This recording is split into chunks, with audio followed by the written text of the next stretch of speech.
ঠাম্মির প্ল্যান আগেই বুঝে গিয়ে প্ল্যান করলো চিনি সম্পূর্ণ জানতে দেখতে থাকুক। চিনিকে কি করে সায়স্তা করবে সেই প্ল্যান বারবার করেছে ঠাম্মি, কিন্তু বারবারই সে ফেল হয়ে গেছে। এবারে কি করবে? অলরেডি দ্রোণ বলে দিয়েছে বাড়িতে এসে সিসিটিভি ক্যামেরা চেক করবে। আর কি বাকি আছে? সবটাই তো ঠাম্মির কুকীর্তি সামনে চলে আসছে। ঠাম্মি খুব ভয় পেয়ে যায় আর ভাবে, মোক্ষম চাল আমাকে চালতেই হবে, না হলে যে আমি ধরা পড়ে যাব।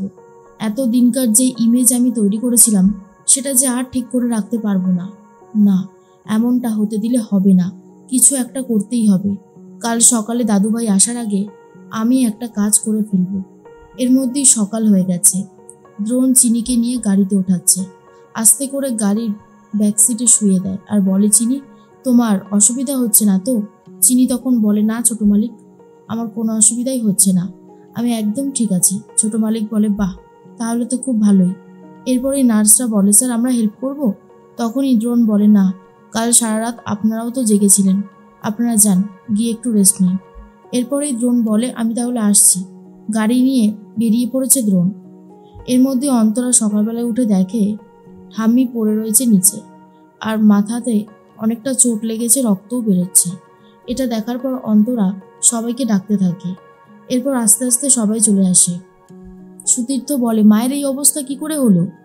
বড় মা এসেছে, সুনয়নী এসেছে, মৌলি, শিল্পী আর অপালা সবাই মিলে এসে ঠাম্মির এই অবস্থা দেখে ভীষণভাবেই কান্নাকাটি করতে থাকে আর বলে, আমি তো ভাবতেই পারছি না ঠাম্মির এত বড় একটা আঘাত লেগেছে, কি করে হলো এইসব, আমার তো কিছুই মাথায় ঢুকছে না। তখনই সুনয়নী বলে, মাকে এক্ষুনি হসপিটালে নিয়ে যেতে হবে। আচ্ছা কেউ দ্রোণকে ডাক না। এর মধ্যেই শিল্পী বলে, দ্রোণ মানে দাদাভাই তো ঘরে নেই, কি করে ডাকবো এখন? এরপরে অপালা বলে, নিশ্চয়ই ওই চিনিটাও ঘরে নেই, দুজন মিলে একেবারে বেরিয়েছে সকালবেলায় ঘুরতে, মর্নিং ওয়াকে গেছে, গা একবারে জ্বলে যাচ্ছে। তখন অন্যদিকে দ্রোণ চলে এসেছে। দ্রোণ চিনিকে কোলে করে নিয়ে ঘরে ঢুকেই এই অবস্থায় দেখে ঠাম্মিকে আর বলে, এ কি ঠাম্মির কি হয়েছে? চিনির এই অবস্থা দেখেও সবাই চমকে যায়। চিনিকে আস্তে করে দাঁড় করায়। তখনই মৌলি বলে, চিনির কি হয়েছে রে দাদাভাই? দ্রোণ বলে, চিনিরও অবস্থা খারাপ হয়ে গেছিল কাল রাতে, আর আমি তোদের কাউকে কিছু বলার সময়টুকুও পাইনি। কিন্তু ঠাম্মির কি হয়েছে? অন্তরা বলে, দেখ না দ্রোণ, তোর ঠাম্মি পড়ে গেছে মনে হয় সিঁড়ি থেকে, তাড়াতাড়ি দেখ না কি হলো, কতটা রক্ত পড়েছে দেখ। দ্রোণ বলে, আমি তো চিনিকে নিয়ে উপরে যাচ্ছি, তোমরা এক কাজ করো, ক্লিনিকে ফোন করো, ডক্টর মুখার্জি এখনো আছে, অ্যাম্বুলেন্সে করে নিয়ে যাও, বা বাড়ির গাড়ি তো আছে, অসুবিধার তো কিছু নেই। অন্তরা এরকমভাবে দ্রোণের কথা শুনে অবাক হয়ে যায়। যেই দ্রোণ আগে ঠাম্মি বলতে অজ্ঞান ছিল, সেই দ্রোণ যে এতটা বদলে যাবে এটা কল্পনাও করতে পারেনি অন্তরা। কিন্তু বাড়ির সবাই তো আর বুঝতে পারছে না কেন এরকমটা করছে দ্রোণ, কারণ দ্রোণ তো ঠাম্মির কুকীর্তিগুলো সব জেনে গেছে। দ্রোণ মনে মনে ভাবে, ঠাম্মি কি সত্যি সিঁড়ি থেকে পড়ে গেছে, নাকি ইচ্ছে করে এই নাটকটা করছে? কেউ ইচ্ছে করে তো পড়ে যাবে না, বা অন্য কোনো কারসাজি আছে, কারণ ঠাম্মির কোনো কথাই তো আর বিশ্বাস আর ভরসা করে উঠতে পারি না। এরপর চিনিকে নিয়ে গিয়ে বিছানায় শুয়ে দেয় আর বলে, চিনি তোমার কষ্ট হচ্ছে না তো? চিনি তখন বলে, না ছোট মালিক, আমি একদম ঠিক আছি। এরপর ছোট মালিক বলে, ঠিক আছে তুমি একটু রেস্ট নাও।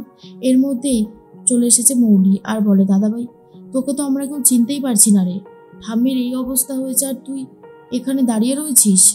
তখনই দ্রোণ বলে, কেন দাঁড়িয়ে রয়েছিস সেটা তুই বুঝতে পারবি না রে মৌলি, ঠাম্মি আমাদেরকে অনেক কথা আছে যেগুলো জানায়নি, সেই কথাগুলো আমাদের জানার দরকার ছিল, জানিস তো। যাই হোক, তুই একটু চিনির কাছে থাক, তুই আমাকে বিশ্বাস করিস তো? মৌলি বলে, কি বলছিস দাদাভাই, তোকে বিশ্বাস করতে পারবো না সেটা আবার হয় নাকি? দ্রোণ তখন বলে, ব্যাস তুই আর এসব নিয়ে ভাবিস না, তুই যা, গিয়ে চিনির পাশে একটু বস, আমি এক্ষুনি আসছি, আমার কিছু কাজ আছে সেগুলো সেরেই আসবো। এরপর দ্রোণ তাড়াহুড়ো করে চলে যায় সিসিটিভি ফুটেজটা দেখবে বলে। তারপর সিসিটিভি ফুটেজটা চেক করে দেখে কোনোটাতেই কিছু নেই, সব ডিলিট করে দেওয়া হয়ে গেছে। তখনই ঠাম্মির উপরে আরও বেশি করে রেগে যায় দ্রোণ আর বলে, কাল ঠাম্মিকে এতবার করে বারণ করলাম, সেই ঠাম্মি ফুটেজগুলো ডিলিট করে দিল। ঠাম্মি এটা মোটেও ঠিক কাজ করেনি। এর মধ্যেই নার্স ফোন করেছে দ্রোণকে আর বলে, স্যার ম্যাডাম ঠিক আছে তো? আর তখনই দ্রোণ বলে, ম্যাডাম তো ঠিক আছে, কিন্তু আপনি হঠাৎ ফোন করলেন? নার্স বলে, স্যার ওই খাতাটা না স্যার হারিয়ে গেছে, খুঁজে পাচ্ছি না। দ্রোণ বলে, আমি কিচ্ছু জানি না, আমি তো আপনাকে খাতাটার দায়িত্ব দিয়েছিলাম, সেই খাতাটা হারিয়ে গেল কি করে? যেভাবেই পারুন সেই খাতাটার ব্যবস্থা করুন, আমি কিচ্ছু জানতে চাই না। আশা করি আপনি আমার কথাটা বুঝতে পেরেছেন। নার্সও ভয় পেয়ে গেছে আর বলে, স্যার আমি কি করব বলুন, আমি তো রেখেছিলাম আমার ব্যাগেই, খুঁজে পাচ্ছি না। তখনই দ্রোণ বলে, গজেন ঘোষাল তো এখনও সুস্থ হয়নি তাই না? ওর প্যান্টের পকেটে আমি একটা ফোন রেখেছিলাম, সেই ফোনটা আপনি আপনার কাছে রেখে দিন, আমি গেলে নিয়ে নেব। তখন নার্স বলে, ঠিক আছে স্যার। এর মধ্যেই মৌলি তখন বলে, দাদা ভাই তুই কোথায় গেছিলিস রে?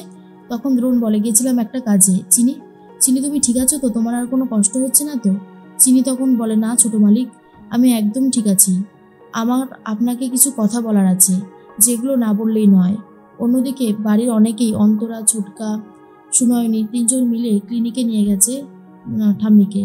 তখনই সুনয়নী বলে, আমার মাকে আপনাদেরকে সুস্থ করে দিতেই হবে, যেভাবেই পারুন না কেন আমার মাকে সুস্থ করে তুলুন। এরপর সবাই মিলে দেখতে শুরু করে। আর অন্যদিকে নার্স আবারও ফোন করেছে দ্রোণকে আর বলে, স্যার প্যান্টের পকেটে তো আমি মোবাইল ফোন পাইনি স্যার। দ্রোণ তখন বলে, ভালো করে খুঁজুন, পেয়ে যাবেন। নার্স তখন বলে, না স্যার আমি পাইনি স্যার, পেলে তো হয়েই যেত। এরপরে দ্রোণ বলে, তাহলে কোথায় গেল? কি যে হচ্ছে আমি সত্যি বুঝতে পারছি না। ঠিক আছে আপনি ফোনটা রাখুন। এরপরে চিনি বলে, ছোট মালিক কি হয়েছে? ছোট মালিক বলে, কিছু হয়নি চিনি, তুমি রেস্ট নাও। চিনিকে কি করে এত বড় সত্যি কথা জানাবে দ্রোণ বুঝতে পারছিল না।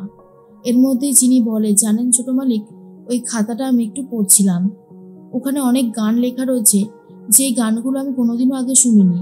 আমার মনে হলো ওগুলো কোনো ছন্দ, যেগুলোর উত্তর বার করলে হয়তো আমাদের কাছে পুরো ব্যাপারটা পরিষ্কার হয়ে যাবে। দ্রোণ তখন বলে, কি বলছো চিনি? চিনি তখন বলে, হ্যাঁ ছোট মালিক, আমি একদম ঠিক কথাই বলেছি, আমি কোনো ভুল কিছু বলছি না। এরপরেই দ্রোণ বলে, কিন্তু চিনিকে এখন কি করে বলি, খাতাটা যে হারিয়ে গেছে। সুতীর্থ তখন অন্যদিকে এই দ্রোণের ঘরের পাশে দাঁড়িয়ে দাঁড়িয়ে দ্রোণ আর চিনির সমস্ত কথা শুনতে থাকে আর বলে, চিনির সাথে দ্রোণকে রাখা যাবে না। যখনই চিনি আর দ্রোণ একে অপরের সাথে থাকবে তখনই ওরা আমার মায়ের বিরুদ্ধে ষড়যন্ত্র করবে, সেটা আমি খুব ভালো মতন বুঝতে পারছি। এর মধ্যেই দ্রোণ বলে, আমি একটা কথা বুঝতে পারছি না চিনি, তুমি এত কিছু মাথায় রাখো কি করে? শোনো, তোমার তো শরীরটা ভালো না, তুমি এখন এসব নিয়ে ভেবো না। এরপর শিল্পী আর মৌলিও চলে এসেছে আর বলে, চিনি তুমি কেমন আছো? চিনি তখন বলে, আমি ভালো আছি গো, আমার কোনো অসুবিধা হচ্ছে না। তবে অসুবিধা যার হতে চলেছে তার নাম হলো ঠাম্মি। ঠাম্মি এবারে এমন একটা কারসাজি করতে চলেছে যেটা আমি খুব ভালো মতন বুঝতে পারছি।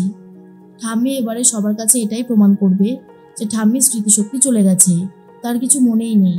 আর ঠিক তখনই দ্রোণের ফোনটা বেজে ওঠে। ডক্টর মুখার্জি ফোন করে বলে, স্যার ম্যাডামকে সুস্থ করতে পেরেছি, কিন্তু মনে হচ্ছে ম্যাডামের স্মৃতিটাই নষ্ট হয়ে গেছে, কারণ ম্যাডাম কাউকে চিনতে পারছে না। শোনার পরেই দ্রোণ তো চমকে যায় আর বলে, কি বলছেন? বলেই ফোনটা কেটে দেয় আর বলে, চিনি তুমি যেটা বলেছিলে সেটাই হচ্ছে, ঠাম্মির স্মৃতিশক্তি চলে গেছে। আর তখন চিনি বলে, বললাম না কর্তামা এটাই প্রমাণ করবে। আর শোনার পর দ্রোণ বলে, দেখলি তো শিল্পী আর মৌলি, ঠাম্মিকে কেন বিশ্বাস করতে পারছি না।